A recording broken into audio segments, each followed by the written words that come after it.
Muy buenos días, mi nombre es Edgar Giovanni Vargas Vargas, soy estudiante de Sociología de la Universidad Nacional Abierta y a Distancia. El día de hoy voy a hacer un breve análisis de los conceptos de los autores del pensamiento sociológico latinoamericano en un contexto histórico. América Latina resiste y despierta. Yo los voy a ir proponiendo en el contexto de cómo se fue desarrollando el pensamiento sociológico en el continente. Esta ponencia tiene como objetivo exponer cómo fue evolucionando el pensamiento sociológico en América Latina, tomando como punto de partida los hechos históricos que han marcado al continente como un receptáculo de continuas tensiones, conflictos del poder y dominación dentro de la sociedad. Lo primero que se debe considerar entonces es que la sociología es una disciplina que se ha venido cultivando desde hace aproximadamente 2 siglos y en ese sentido el pensamiento sociológico también ha venido evolucionando. Por lo tanto, es vital que los futuros sociólogos conozcan la historia a través de las diferentes corrientes teóricas y postulados de los grandes representantes de la sociología. Los pueblos latinoamericanos han tenido esa convicción de ser emancipados, independientes y soberanos. Hemos sido catalogados y estigmatizados como los pueblos de los indios, que fueron conquistados y colonizados, sometidos y explotados, llegando incluso a negar nuestros propios orígenes, bajo un criterio de inferioridad y que visualiza nuestra sociedad. En este entendido, lo colonial del poder y el eurocentrismo en América Latina está con la destrucción de las sociedades y los pueblos indígenas que fueron condenados a la dominación. Para poder explicar los factores que están en la base de la dominación y que venían de una época a otra, en la sociedad moderna, digamos como desde el siglo XVI, los tres principales patrones de dominación han sido el capitalismo, el colonialismo y el patriarcado, siendo estos dos últimos reconfigurados por el mismo capitalismo moderno durante la época del colonialismo. Surgen también las mezclas entre los colonizadores y las poblaciones denominadas, dando lugar a un mestizaje y a una reconfiguración de la identidad del pueblo y del origen, así como emergen los conflictos, rebeliones y las luchas de emancipaciones fallidas que terminaron bajo el control de la independencia de las fuerzas dominantes. Fue solo hasta los finales del siglo XVIII y mediados del siglo XIX que los pueblos latinoamericanos tienen los resultados favorables y comienzan a ganar su independencia. Así es como la sociología llega a América Latina en la segunda mitad del siglo XIX. Para este periodo ya con el continente se había organizado, pues se había organizado su independencia con la relación a las metrópolis ibéricas y se empeñaban en establecer sus estados nacionales bajo el poder de la hegemonía y del colonialismo. La religión no se encontraba en la región no se encontraba en las condiciones para producir su propia ideología, más bien las ideas eran provenientes del eurocentrismo.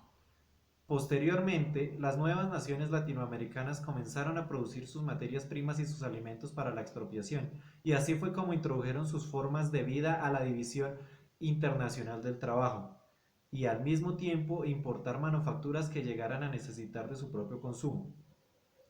La grandeza de nuestros intelectuales se medía según cómo aplicaran esas ideas importando nuestras realidades en contextos de ese pensamiento, emulado y era previamente en unas condiciones que las materias primas en las que se reproducían nuestras sociedades, pero se ajustaban perfectamente a las necesidades de nuestras clases dominantes. Esto provocó una adherencia al liberalismo, porque era una buena excusa para continuar con la reducción del capital y con la división internacional del trabajo como las dos bases de las clases dominantes, y la oligarquía estaba conformada por terratenientes y comerciantes. Así pues, los pensadores nativos observaron con preocupación y con angustia la desigualdad en los sistemas oligárquicos, mientras que los pensadores orgánicos de la oligarquía se preocupaban más por justificar todo tipo de organización social debido a los beneficios que adquirían a través de estas, e incluso se atrevieron a pensar que la situación tenía que ver con un problema de raza inferior derivada del mestizaje. América Latina ha sufrido transformaciones en todos los aspectos de la vida social, en el marco de la crisis capitalista, dando el paso a la creación de los mercados internos y a nuevas alianzas sociopolíticas, que conducirían a una organización menos y quizás menos incluyente, y asimismo los intelectuales latinoamericanos comenzaron a inspirarse en el marxismo en propuestas sugeridas de la Revolución Rusa. el socialismo y la creación de los partidos comunistas para así obtener bases sólidas, para establecer una ideología propia más o menos por ese mismo periodo. Muchas de las reflexiones sobre las realidades sociales transitaban entre grandes fronteras de la región y estas reflexiones tenían una cualidad especial, la construcción de una visión y una realidad que analizaba el pasado de la misma manera que analizaba el presente y así en las crisis de los años 30 dio paso a la innovación. De aquí surgen institutos especializados dedicados y orientados a un debate teórico en las aulas y a la práctica de la investigación empírica de la sociología, inspirados también en la teoría estructuralista, es así como generaban aportes significativos de los pensadores del CEPAL, y su propio representante fue Raúl Prebisch. Con su concepción de la centralidad y su periferia apareció esta para darle un impulso al pensamiento latinoamericano. Así entonces el pensamiento propio ya es un hecho. Ya no se trata de solo imitar, sino de comprender y explicar, de predecir y interpretar, de interpelar la realidad que estudia, lo cual pertenece con la CEPAL. Se construyen las primeras interpretaciones del desarrollo en América Latina. Presbych sería un destacado activista e impulsor de los sociales, y en este sentido la principal aporte del CEPAL. Ha sido un promotor de las ideas de de enfoques y lineamientos de las políticas de desarrollo de inclusión y ser sostenible para América Latina. El Caribe, por otro lado, se ha predicho que hay que agradecer que puso en juego el modelo económico centro de periferia, explicando que las asimetrías estructurales del sistema económico mundial colocaban a los países latinoamericanos en una posición radicalmente dependiente con respecto a las potencias centrales, sin desarrollo propio y obligados a cumplir el papel de meros suministradores de materias primas y no manufacturadas. Estos países permanecerían anclados a una posición de subalternabilidad absoluta dentro de la economía del mundo capitalista. Fernando Enrique Cardoso, que fue uno de los creadores de la teoría de la dependencia y junto con los más importantes sociólogos chilenos, Enzo Faleto, promovieron la elaboración de los conceptos propios de América Latina. Al principio tuvieron inconvenientes con la definición del concepto del desarrollo, pero finalmente lo resolvieron a través de diferentes miradas disciplinarias, especialmente desde el análisis sociológico y político e histórico. Esto es decir, que no se limitaron solamente al aspecto económico. A medida que fueron consolidándose las relaciones comerciales internacionales, así configurando las naciones latinoamericanas, fueron haciéndose más débiles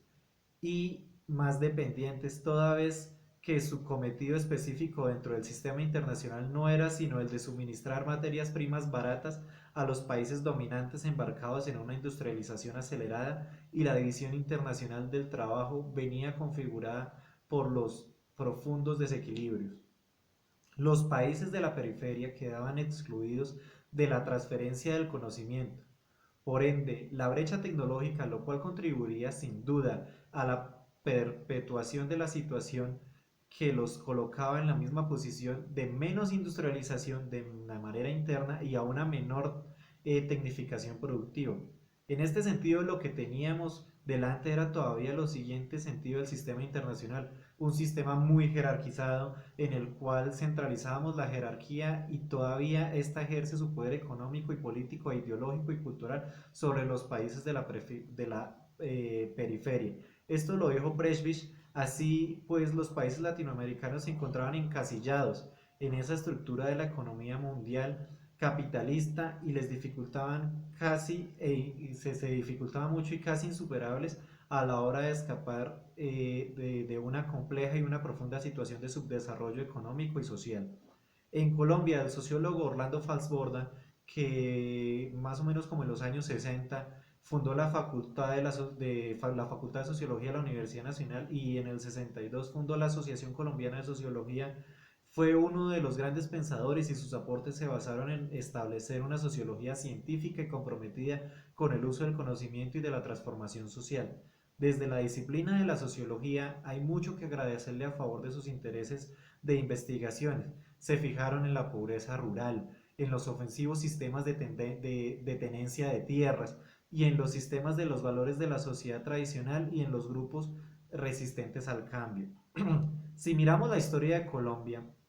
dentro del marco del conflicto armado, vemos que las luchas siempre han sido por la tenencia de la tierra. La intención de Falsborda era mostrar que la sociología y sus procedimientos de investigación podrían aclarar situaciones complejas, puntuales y proponer soluciones a los números de los problemas en el país. La ciencia estudiaba la realidad con los instrumentos objetivos y difusión de sus resultados. Podrían promover una conciencia ante las dificultades, en los grupos políticos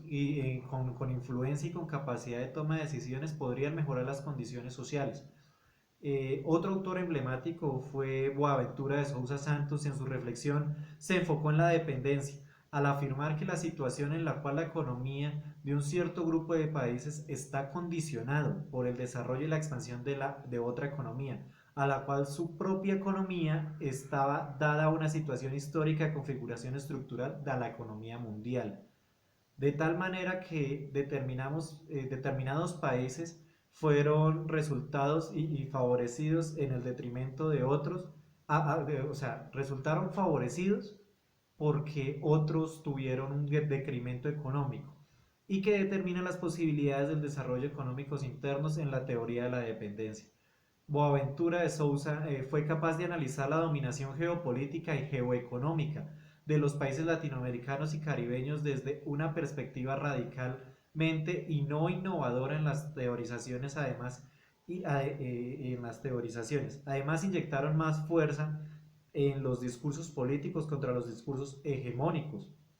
es decir, que su potencialidad agotaba todas las dimensiones de la dominación. Pasemos ahora a realizar un pequeño esbozo de lo que fue la teoría de la liberación que surgió en los años 70, aunque sus antecedentes realmente son mucho más antiguos que de una corriente teológica cristiana, y su aporte al pensamiento sociológico latinoamericano es imprescindible. Se trata de una liberación del último y más avanzado grado del capitalismo, el imperialismo norteamericano y el imperialismo que se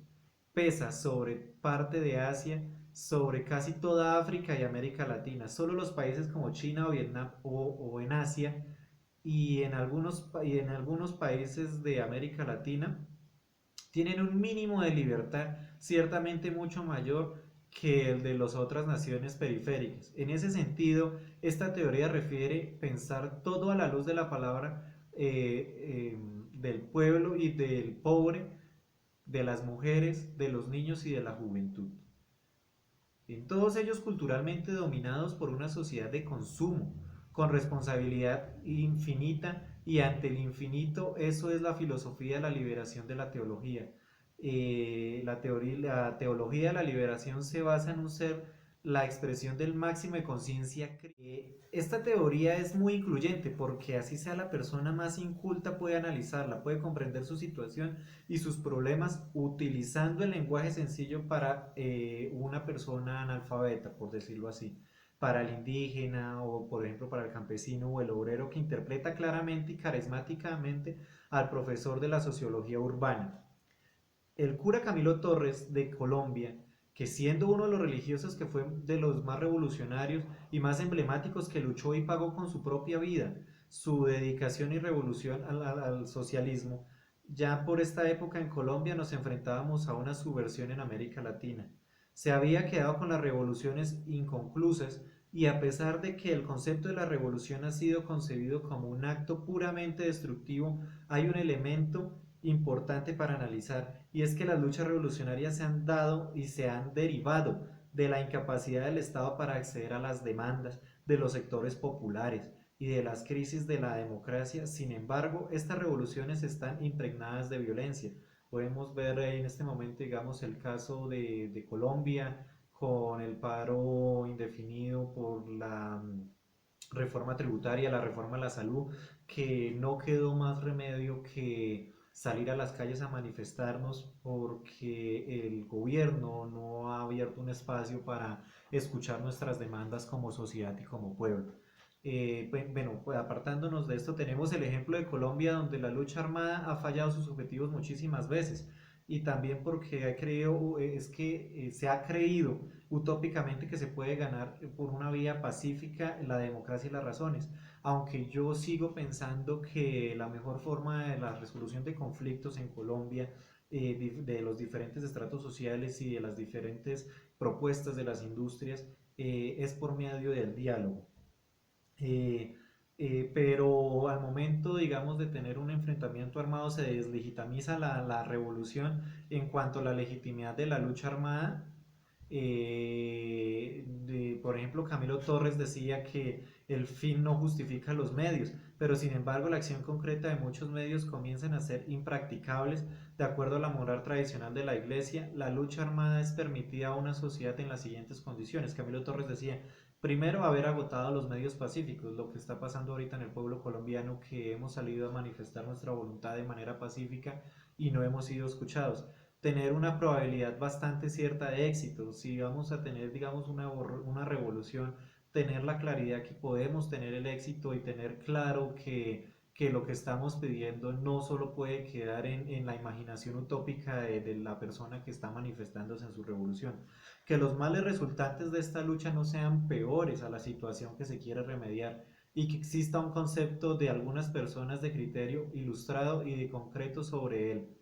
Y sí, lo importante de tener, digamos, un pensamiento teórico y estar encaminados en una vía de revolución por personas que han analizado todos estos temas y han podido pensar y han podido reflexionar cómo es el mejor camino a tomar. Cumpliendo con las condiciones anteriores, interesantemente lo que decía el padre Camilo, sin embargo, es bastante preocupante pensar en que en muchos países del tercer mundo las pautas de convivencia pacífica y democrática se están derogando, por tanto, a tal punto que las cuatro condiciones que se planteaba el padre Camilo Torres pueden tener una respuesta positiva en lo que estamos viviendo en Colombia. El padre Camilo Torres, hace muchísimo tiempo, cuando vivió y su forma de pensar, no pudo haber predicho lo que estaba sucediendo en el año 2021 en Colombia, pero tristemente parece que si los cambios y las manifestaciones y el gobierno no se estructuraliza con las peticiones que tenemos el pueblo, lo más probable es que esto se desencadene en una guerrilla armada o en un pensamiento armado, que no es el hecho, porque la vida de la palabra es mucho mejor que la vida de las armas. Bueno, y volviéndonos a encaminar en el proceso histórico, en la época de los 70 en América Latina, es importante destacar el tiempo de la Revolución Cubana, y con los procesos del cambio social tomaban una nueva dimensión de la que brotaban reclamos a la revolución debido a que sus resultados fueron negativos. Podemos ver cómo el cambio de una revolución sin tener el conocimiento previo después de haber ganado este pensamiento social, qué hacer, el qué hacer después de haber ganado esta situación. Entonces hay que tener muy en claro y plantearnos muy bien qué es lo que pretendemos y cómo lo tenemos. En esta época pues estaba impregnado todos los análisis sociológicos en cuestión de las estrategias políticas del cambio social que estaban encaminadas a la revolución de América Latina. Casi todas se inspiraron en las teorías de Marx, de Engels, de Lenin, y con su lucha de clases con la teoría de la revolución también emergieron ideologías de izquierda y posiciones progresistas, pero que a la fecha no han tenido mucho éxito o no han sido muy relevantes en el marco constitucional, por ejemplo, de Colombia. Los movimientos progresistas y los partidos populares, que cada uno defiende su lucha y de forma independiente, mientras no exista una articulación entre, digamos, todos los pensamientos de las personas y de los pensamientos de izquierda, por ejemplo, no vamos a poder tener ningún avance social, porque tenemos que articularnos como un pensamiento de inclusión social, más no lo que, digamos, podamos representar o mejorar siendo una persona individual en un gobierno. Bueno, ya como por acortar un poco, eh,